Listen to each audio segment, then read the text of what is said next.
নমস্কার বন্ধুরা, আমি সিদ্ধার্থ। মেসি কাণ্ডের জেরে ক্রীড়ামন্ত্রী অরূপ বিশ্বাস ইস্তফা দিলেন তার পদ থেকে। হ্যাঁ, মেসি কাণ্ডের ফটো কাণ্ড বলতে পারি, অরূপ বিশ্বাসের সেলফি কাণ্ড বলতে পারি।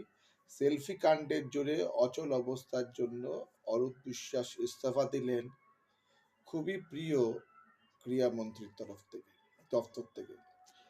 হ্যাঁ, অরূপ বিশ্বাস ইস্তফা দিলেন। এটা সুখবর কি দুঃখের খবর সেটা বলতে পারবো না, কিন্তু অরূপ বিশ্বাসের ইতিহাস প্রচন্ড সুন্দর, ভালো। এই মুহূর্তে 61 বছর বয়স ওনার, এই মুহূর্তে 61 বছর বয়স, 61 years ওনার এজ। আর উনি শুধু স্পোর্টস অ্যান্ড ইউথের কাছে, মানে যুব কল্যাণ, এই স্পোর্টস অ্যান্ড ইউথেরই শুধু মন্ত্রী না, উনি এই মুহূর্তে পাওয়ার অ্যান্ড নন কনভেনশনাল এনার্জিরও মন্ত্রী, মানে পাওয়ার আর নন কনভেনশনাল এনার্জি মানে বিদ্যুৎ মন্ত্রী, ও হাউজিং মানে আবাসন মন্ত্রীও উনি। এই দুটো পোর্টফোলিও নিশ্চয়ই উনি হোল্ড করবেন।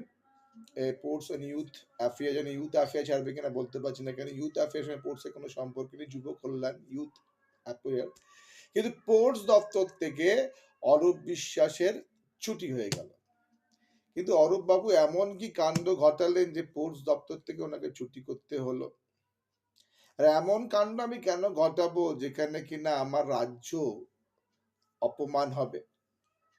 খুবই দুঃখের বিষয়। অরূপ বিশ্বাস খুব ফ্যান্টাস্টিক পোর্টফোলিও, 2000 সাল থেকে কাউন্সিলর, আর 2006 সাল থেকে এমএলএ, আর 2011 সাল থেকে মন্ত্রী।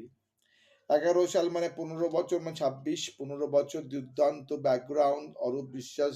এর আগে 2011 থেকে 21 সাল পর্যন্ত পাবলিক ওয়ার্ক ডিপার্টমেন্টের মন্ত্রী ছিলেন উনি। তার আগে 6 সালে টলিগঞ্জ থেকে 5ই অক্টোবর 1964 সালে জন্ম, 61 বছর বয়স। ছাত্র পরিষদ করতো, পরে তৃণমূল পার্টি জয়েন করে, রাসবিহারী কেন্দ্রে ওনার বাড়ি, নিউ আলিপুর কলেজে পড়াশোনা করেছে বিকম নিয়ে। তো অরূপ বিশ্বাস ছুটি হয়ে গেল ইউথ স্পোর্টস দপ্তর থেকে। এখন দেখা যাক, মমতা ব্যানার্জি নিজের হাতেই স্পোর্টস দপ্তর রেখে দিয়েছে, জানি না ভবিষ্যতে কার হাতে যাবে। মদন মিত্র, তারপরে অরূপ বিশ্বাস, মানে মদন মিত্রর পরে অরূপ বিশ্বাস এই পোর্টফোলিও হোল্ড করছিল। মদন মিত্র 2016 সাল অব্দি এটা করেছিল বলতে গেলে, তারপর থেকে এটা করছে অরূপ বিশ্বাস।